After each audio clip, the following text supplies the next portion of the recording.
اب نہ فرصت ہے نہ احساس ہے غم سے اپنے. آسمان پہ سیاہی پھیل رہی تھی. وہ اسٹڈی ٹیبل پہ فائلز پھیلائے بیٹھی تھی. ہلکی سی آہٹ نے اسے سر اٹھانے پہ مجبور کیا. ابا ویل چیئر گھسیٹتے اندر آ رہے تھے. وہ بے اختیار کھڑی ہو گئی. آپ کے بلانے پہ نہ آتی جو آپ خود آ گئے. رسان سے شکوہ کر کے وہ ویل چیئر پیچھے سے تھامے سامنے لائی اور پھر خود مقابل صوفے پہ پاؤں اوپر کر کے بیٹھ گئی. بڑے ابا منتظر نگاہوں سے اسے دیکھ رہے تھے. کیا اس نے کھانا نہیں پوچھا جو شام میں تم نے واپس آ کر کھایا؟ میں نے یہ نہیں کہا تھا کہ میں کھا کر آؤں گی. کھانا میٹر نہیں کرتا. گھنگریالی لٹ انگلی پہ لپیٹتے اس نے جواب دیا. کیا وہ خوش تھا؟ آپ کو دن میں 2 دفعہ تو فون کرتا ہی ہے، پوچھ لیجیے گا. پھر دونوں کے بیچ کھڑکی کے باہر پھیلی رات جیسی خاموشی چھا گئی. ابا فکر مندی و تعصب سے اسے دیکھ رہے تھے. پھر بات آپ نے شروع کرنی ہے یا میں نے؟ اور اگر آپ نے کی تو کتنی فکروں کی تمہید باندھیں گے؟ اس نے اطمینان سے پوچھا. زمر، شادی کر لو. وہ آزردہ سے بولے. آج آپ نے تمہید ہی نہیں باندھی. اس نے کشن اٹھا کے گود میں رکھا. کب تک اس ٹوٹے رشتے کا سوگ مناؤ گی میری بچی؟ میری موت آسان کر دو. اب بس کر دو. آپ جانتے ہیں میں جذباتی بلیک میلنگ میں نہیں آیا کرتی. جب مجھے کرنا ہوگا میں بتا دوں گی. ویسے بھی اب میں بوڑھی ہو رہی ہوں. کون کرے گا مجھ سے شادی؟ 2-4 سال میں واقعی بوڑھی لگنے لگو گی. میں اس تکلیف کے ساتھ نہیں مرنا چاہتا. اوکے ابا، صاف بات کرتے ہیں. اس نے کشن پرے رکھا، پیر نیچے کیے، ٹانگ پہ ٹانگ جمائی، بال کانوں کے پیچھے اڑ سے اور گہری سانس لی. وہ واپس ڈسٹرکٹ پروسیکیوٹر کے روپ میں چلی گئی. آپ میری شادی کسی بھی XYZ سے کرا دیں، میں کر لوں گی. پھر چند دن میں مزید بدل ہو جاؤں گی، زیادہ بیزار اور زیادہ تلخ. وہ مجھ سے توقعات باندھے گا جو میں پوری نہیں کروں گی. میں ایسی ہی رہوں گی. وہ شروع میں برداشت کرے گا، کہے گا ماضی بھلا دو. میں کہوں گی شادی جب کی تب بھی اس فیز سے نہیں نکلی تھی، ابھی وقت لگے گا. وہ صبر کر لے گا مگر پھر جلد ہی صبر کھو دے گا، غصہ کرے گا، ہاتھ اٹھائے گا، نفرت کرے گا، 3 ماہ میں گھر سے نکال دے گا اور میں یہیں آ کر بیٹھی ہوں گی. اب بتائیں آپ کے لیے کیا زیادہ تکلیف دہ ہوگا؟ ابا نے دکھ سے اسے دیکھا. کیا تم اپنی شادی کو کامیاب بنانے کی کوئی کوشش نہیں کرو گی؟ اس فیز سے نکلی ہی نہیں تو کیسے کروں گی؟ کب نکلو گی اس فیز سے؟ آپ مجھے جانتے ہیں، جب میرے اوپر کچھ طاری ہو جائے تو میرے لیے اس کو جھٹکنا ناممکن ہوتا ہے. میں اس کو اپنی زندگی بنا لیتی ہوں. اور جب آخری دفعہ ہم نے یہی بحث کی تھی تو 2 دن تک ایک دوسرے سے بات نہیں کی تھی. اس دفعہ کتنے دن کا ارادہ ہے؟ ابا نے آہستہ سے اسوات میں سر ہلایا. مگر تم کوشش تو کرو گی نا اس فیز سے نکلنے کی؟ میں 4 سال سے کوشش کر رہی ہوں. میں بہت ڈرامہ سے گزری ہوں. میرے گردے ضائع ہو گئے. تیار شدہ کینسل ہو گئی. میری تیار شدہ شادی کینسل ہو گئی. وہ حماد مجھے چھوڑ کر چلا گیا. بیماری کے عالم میں وہ وقت بہت برا تھا ابا. میں آگے بڑھ نہیں سکتی جب تک اس وقت کو بھلا نہ دوں. مجھے کچھ ٹائم دیں. وہ سر ہلاتے ہوئے واپس پلٹ گئے. زمر دکھ سے ان کو جاتے ہوئے دیکھتی رہی مگر وہ خود بھی بے بس تھی. رات کا سیاہ پردہ سارے گناہ سارے عیب ڈھانپ چکا تھا. ایسے میں کاردارز کے اونچے گھر کی ساری بتیاں روشن تھیں. جواہرات باریک ہیل سے تیز تیز چلتی ڈائننگ ہال میں آئی تو قطار میں کھڑے ملازم جیسے اسی کے منتظر تھے. فیونا نے آنکھ سے ایک سر جھکائے کھڑی فلپائنی ملازمہ کی طرف اشارہ کیا. جواہرات مسکراتی ہوئی اس کے قریب گئی تو اس فلپائنی میری NGO نے سر اٹھایا، پھر ندامت سے جھکا لیا. کیا تم اس جوہری سے میرا نیکلس لے آئی ہو جس کو تم نے وہ بیچا تھا؟ سرد سی مسکراہٹ کے ساتھ اس نے پوچھا.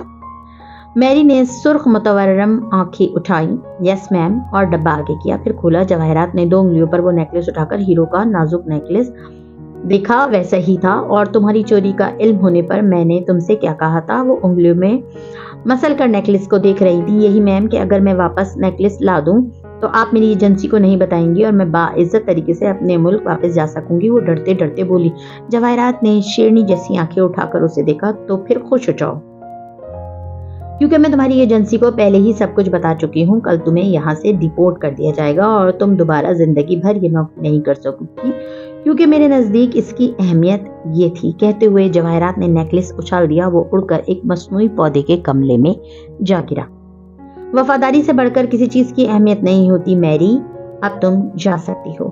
اس نے تمکنت سے فیونا کو اشارہ کیا جو شاکڈ اور صدمے سے چور میری کو وہاں سے لے جانے لگی. کسی ملازم میں ہمت نہیں تھی کہ گملے میں گرے نیکلس کو دیکھ بھی لیتا. جواہرات اسی طرح چلتی ہوئی ہال کراس کر کے لاؤنج میں آئی اور چہرے پہ معصوم معذرت خواہانہ مسکراہٹ سجائے فارس کو مخاطب کیا جو ایک پینٹنگ کے سامنے کھڑا تھا. وہ ابھی آیا تھا. تمہیں دیکھ کر بہت اچھا لگا فارس. تم ٹھیک تو ہو؟ وہ اس کی طرف پلٹا تو جواہرات نے اس کے کندھوں کو تھام کر کسی بچے کی طرح اسے اپنے سامنے کیا. اوہ تم کتنے کمزور ہو گئے ہو. اپنی رنگت تو دیکھو. وہ جو بے نیازی سے اسے دیکھ رہا تھا ذرا سا سر جھٹ کر. ٹھیک ہوں. میرے پورشن کی چابی؟ آف کورس وہ میرے پاس ہے. میں اس کی صفائی کرواتی رہی ہوں مگر تم دیکھ رہے ہو پارٹی قریب ہے اور سارا اسٹاف مصروف ہے. مجھے جیسے ہی تمہاری آمد کا پتہ چلا میں نے گیسٹ روم سیٹ کروا دیا. آنٹی میں اپنے گھر میں جانا چاہتا ہوں. اس نے جیسے بیزاری کو ظاہر نہ کرتے ہوئے کہا. جواہرات مسکرا کر اس کو بازو سے تھامے آگے بڑھنے لگی. وہ خاموشی سے ساتھ چلتا آیا. کیا تم مجھے صرف ایک ہفتے کے لیے اپنی مہمانداری کا حق بھی نہیں دو گے؟ تم جانتے ہو تمہاری رہائی کے لیے میں نے اور ہاشم نے بہت کوشش کی مگر میری جان ہم کیا کرتے. یہ عدالتی نظام بہت خراب ہے. آئی ہوپ تم ہم سے خفا نہیں ہوں گے. نہیں ایسی بات نہیں ہے. وہ رواداری میں آ کر رکا. جواہرات نے مسکراتے ہوئے فیونا کو اشارہ کیا. اس نے فوراً دروازہ کھولا. اندر سجا سجایا کمرہ تیار تھا. پارٹی کے بعد تمہارا پورشن تیار کروا دوں گی. اب تم آرام کرو. مسکرا کر کہتی وہ وہیں کھڑی نہیں. فارس خاموشی سے اندر چلا گیا. وہ شاید خود بھی اپنے گھر سے بچنا چاہتا تھا. دروازہ بند کر دیا. جواہرات کی مسکراہٹ سمٹی. آنکھوں میں اضطراب ابھرا اور اڑغن بھی. وہ پلٹی تو بیرونی دروازے سے ہاشم آ رہا تھا. پیچھے ایک سوٹ میں ملبوس ملازم بریف کیس اٹھائے ہوئے تھا. جواہرات تازگی سے مسکرا کر تیزی سے اس تک آئیں. ہاشم نے دروازہ بند ہونے سے قبل فارس کو دیکھ لیا تھا. تبھی تاثرات برہم ہوئے. ماں کے قریب آ کر دبی دبی سی آواز میں غرایا. یہ یہاں کیا کر رہا ہے؟ مجھے اسے پارٹی میں دیکھنا ہے اور تب تک اسے یہاں روک کر رکھنے کا اس سے بہتر کوئی طریقہ نہیں. پھر مسکرا کر ہاشم کا شانہ تھپکا. اور مجھے اس کے یہاں ہونے سے کوئی ڈر نہیں کیونکہ میں جانتی ہوں ہاشم سنبھال لے گا. مگر ہاشم کو تسلی نہیں ہوئی. وہ مسکرا بھی نہ سکا. بابا. سیڑھیاں بھاگ کر اترتی فراک میں ملبوس چھوٹی سی بچی ادھر آ رہی تھی. کوٹ کے بٹن کھولتا ہاشم بے اختیار مڑا. آنکھوں میں بے پناہ پیار امڑ آیا. وہ جھکا اور دوڑتی ہوئی بچی کو اٹھا لیا. بابا کی جان کب آئی ہو؟ باری باری اس کے گال چومتا وہ پوچھ رہا تھا. جواہرات نے مسکرا کر دونوں کو دیکھا اور آگے بڑھ گئی. تلخی کاموں دہن کب سے عذاب جاں ہیں. رات ذرا گہری ہوئی تو اس چھوٹی سی مارکیٹ کی دکانیں بند ہونے لگی. اب فقط چند بتیاں روشن تھیں. دور ایک درخت کی اوٹ میں چھوٹی سی گاڑی کھڑی تھی. ڈیش بورڈ پہ ایک خاکی پھولا ہوا لفافہ رکھا تھا. ڈرائیونگ سیٹ پہ بیٹھے سادی نے کلائی پہ بندی گھڑی دیکھی اور پھر پیچھے دیکھا. ارد گرد کوئی نہیں تھا. تبھی اس کا موبائل بجا. اس نے اسے سامنے کیا تو نیلی روشنی چہرے پہ پڑنے لگی. بلاک نمبر کالنگ لکھا آ رہا تھا. سادی نے اٹھا کر احتیاط سے ہیلو کہا. پھر دوسری جانب سے آواز سن کر جیسے اعصاب ڈھیلے پڑے. جی باس. کیسی رہی کانفرنس؟ تم نے ایک بہت اچھی چیز مس کی ہے. اس سے زیادہ اہم کچھ نہیں ہونا چاہیے تھا تمہارے لیے. فون میں ہلکی سی نسوانی آواز سنائی دے رہی تھی. سادی کا چہرہ تاریکی میں نیم واضح تھا. اس نے زخمی سا مسکراتے پھر پیچھے دیکھا. کچھ بہت اہم تھا یہاں. خیر کانفرنس کا سنائے. تم جانتے ہو آدھا وقت تو ان کو یہ واضح کرنے میں گزر جاتا ہے کہ ٹھیک ہے ہمارا کوئلہ اینتھراسائٹ نہیں ہے مگر ہم کہہ بھی نہیں رہے ہیں کہ وہ اینتھراسائٹ ہے. میں مان رہی ہوں کہ وہ لگنائٹ ہے اور ہمارے علاقے میں صدیوں سے دبے فوسلز اس سے بہتر کوئلے میں تبدیل نہیں ہو سکتے ویسے بھی. اور اگر وہ روانی سے بولتے بولتے کچھ رکی. پتہ ہے سادی آج مجھ سے کسی نے وارث کے کیس کے بارے میں پوچھا. اس کا کیا بنا؟ فارس کو ستا ہو گئی. میں نے تو عرصے سے تم سے پوچھا ہی نہیں. آپ اتنی بہادر نہیں ہیں کہ اس کیس کو فالو اپ کریں سو مجھ پہ چھوڑ دیں. مگر جو بھی بنا ہوگا کیس کا میں خود دیکھ لوں گا. خالہ میں نے آپ سے ایک وعدہ کیا تھا کہ ماموں کو مارنے کے بعد ان کے لیپ ٹاپ اور فائلز کو جس نے بھی چرایا ہے میں وہ آپ کو واپس لا دوں گا. بس میں اس بندے کے لیپ ٹاپ تک پہنچ جاؤں ایک دفعہ پھر میں آپ کو بتاؤں گا کہ ماموں کو کیوں قتل کیا گیا. کون؟ کس کی بات کر رہے ہو؟ ایک الزام نے فارس غازی کی زندگی کے 4 سال لے لیے. میں بنا ثبوت کسی پہ الزام نہیں لگانا چاہتا. ثبوت کے بعد بتاؤں گا. اتنے سال ہو گئے سادی کیوں پڑے ہو اس کیس کے پیچھے؟ ختم کرو، اللہ کے حوالے کر کے چھوڑ دو۔ کیسے چھوڑ دوں؟ میرے خاندان کے 2 لوگ مارے گئے، میری پھپھو کی زندگی برباد ہو گئی۔ میں ان لوگوں میں سے نہیں ہوں جو قتل کو معاف کر دیتے ہیں۔ اللہ فرماتا ہے قصاص میں تمہارے لیے زندگی ہے اور میرے خاندان کے باقی لوگوں کی زندگی قصاص میں ہی ہے۔ میں تو برابر کا بدلہ لوں گا۔ جس نے یہ کیا ہے وہ جان سے جائے گا۔ بس اچھا مجھے جانا ہے، بائے۔ ایک دم سے اس نے فون بند کیا۔ فرنٹ سیٹ کا دروازہ کھل کر ایک فربہی مائل ادھیڑ عمر شخص اندر بیٹھ رہا تھا۔ سادی خاموشی اور سنجیدگی سے سامنے دیکھنے لگا۔ اس شخص نے تلخی سے سادی کو دیکھا۔ میں نے اسے بری کر دیا ہے، اب وہ دو جو تم نے دینا تھا۔ سادی نے خاموشی سے ڈیش بورڈ سے خاکی لفافہ اٹھا کر انہیں تھمایا۔ جسٹس سکندر نے اندر جاگا، چہرے پہ مزید کرواہٹ پھیلی، کان کی لوئیں سرخ پڑی۔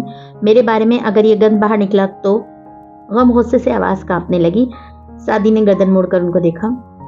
اگر آپ مجھے جانتے ہوتے تو اندازہ لگا دیتے کہ میں ایک شخص کی زندگی بچانے کے لیے آپ کے خاندان کے 5 افراد کی زندگی برباد نہیں کروں گا۔ میں اس حد تک بھی نہ جاتا اگر آپ میری بات سن لیتے۔ میں آیا تھا آپ کے پاس جسٹس صاحب، میں نے آپ کی منت کی تھی کہ فارس غازی بے قصور ہے، مگر آپ نے میری نہیں سنی تھی۔ ہاشم کا پیسہ ہر جگہ بول رہا تھا، میرے پاس اس کے علاوہ کوئی راستہ نہ تھا۔ سوری۔ کندھے اچکا کر بے نیازی سے سوری کہا۔ بکواس مت کرو، مجھے بتاؤ تمہارے پاس اس کی کوئی کاپی ہے یا نہیں؟ ہو سکتا ہے میرے پاس کاپی ہو، کیونکہ میں کبھی نہیں چاہوں گا کہ فارس غازی کو دوبارہ اس کیس میں پھنسایا جائے۔ آپ اپنے اینڈ پہ خیال رکھیے گا، میں اپنے اینڈ پہ خیال رکھوں گا۔ اب آپ جا سکتے ہیں۔ وہ تو جیسے رکنا ہی نہیں چاہتے تھے، صرف ٹوپی اور گردن کا مفلر درست کیا تاکہ شناخت نہ ہو پائے اور باہر نکل گئے۔ سادی نے ہلکے سے کندھے اچکائے اور کار سٹارٹ کر دی۔ قصر کاردار پہ رات کی تاریکی سیاہ بادلوں کی طرح اتری ہوئی تھی جو گہرے پراسرار رازوں سے لدے ہوں، اس جیسے بس ابھی برسنے کو تھے اور نہ برسیں تب بھی ان کی خوفناک گرج دور دور تک سنائی دیتی ہو۔ ایسے میں فارس غازی سبزہ زار پہ اپنی انیکسی کے سامنے کھڑا تھا۔ یہ جگہ ہاشم کے کمرے کے عقبی بالکونی سے صاف دکھائی دیتی تھی۔ 2 منزلہ انیکسی جو بالکل خاموش ویران سی کھڑی تھی، باہر سے ہر سال پینٹ ہوتی تھی، خوشنما اور نئی سی لگتی تھی، مگر اندر سے بنجر ہو چکی ہوگی وہ جانتا تھا۔ چابی اس کے پاس نہیں تھی، اسے ضرورت بھی نہیں تھی۔ وہ قدم قدم چلتا برآمدے میں آیا، داخلی دروازے پہ رکا، مڑ کر ایک نظر خاموش اور اندھیرا سبزہ زار پہ ڈالی۔ کار دارز اس وقت گھر پر نہ تھے، وہ جو تھے وہ سو رہے تھے۔ وہ واپس گھوما اور جھک کر پنجوں کے بل زمین پہ بیٹھا۔ جیب سے ہاتھ باہر نکالا تو اس میں پتلی سی تار تھی۔ اس نے تار لاک کے اندر ڈالی اور اسے مختلف زاویوں پہ گھماتا رہا۔ 1 2 3 4 5 6 کلک، آواز سی آئی اور لاک کھل گیا۔ وہ تار جیب میں ڈال کر اٹھا اور دروازہ کھولا۔ انیکسی اندھیر پڑی تھی۔ فارس اندر آیا، اس نے کوئی بتی نہیں جلائی، قدم قدم چلتا آتا گیا۔ دورو دیوار میلے سے لگتے تھے، ویران اور مکڑی کے جالوں سے پر صوفوں پہ چادریں پڑی تھی، فضا میں گرد کی دبیس تہتی۔ وہ اندھیرے میں وہیں کھڑا رہا، یوں ہی گردن موڑ کر ویران نظروں سے بیرونی برآمدے کو دیکھنے لگا جو کھلے دروازے کے باعث نظر آ رہا تھا۔ فارس غازی، آپ کو دورے قتل کے جرم میں گرفتار کیا جاتا ہے۔ یہیں اسی برآمدے میں کھڑے انہوں نے اسے ہتکڑی لگائی تھی۔ اس نے گردن موڑی۔ یہیں اسی گھر میں وہ ہسمکھ سی لڑکی بھاگتی نظر آتی تھی، زرتاشا، اور یہیں اس گھر میں وہ اس رات ٹہلتا رہا تھا بے چینی میں، کرب سے۔ جب وارث غازی کو مارا گیا تھا تب ادھر اس نے نگاہیں اٹھا کر دیکھا۔ ادھر قصر میں ایک تقریب جاری تھی، روشنیاں قمقمے رات کو منور کیے ہوئے تھے۔ وہ تکلیف، وہ یادیں تھیں۔ فارس نے سر جھٹکا، جیسے بہت کچھ ذہن سے بھی جھٹکا، اور پھر تیزی سے باہر نکل آیا۔ دروازہ زور سے بند کیا، لاک کلک ہو کر خود بخود مقفل ہو گیا۔ وہ اب لمبے لمبے ڈگ بھرتا دور جاتا دکھائی دے رہا تھا، نشتر چبھے ہوئے رگے جاں کے آس پاس۔ صبح جب سورج کی روشنی بادلوں کے کنارے کو سرخ اور جامنی رنگ میں دہکا رہی تھی تو شہر کے کاروباری علاقے میں اس نے سیاہ پینٹ پہ بٹنوں والی شرٹ پہن رکھی تھی، بال بہت چھوٹے کٹوا لیے تھے، فوجیوں کی طرح، گویا اس طرح پھرنے کے 2-4 دن بعد کے انچ بھر بال ہوں۔ 2 ہفتے قبل رہا ہونے والا فارس اب پہلے سے بہتر لگ رہا تھا۔ دھات کا ڈکٹیٹر داخلے کے سامنے کھڑا تھا، لوگ اس میں سے گزر کر اندر جا رہے تھے۔ وہ سائڈ سے نکل کر چلا گیا تو گارڈز چونکے۔ کسی نے اسے آواز دی۔ فارس سنے بغیر ریسیپشن پہ لمحے بھر کو رکا۔ ہاشم کاردار کا آفس، ابرو اٹھا کر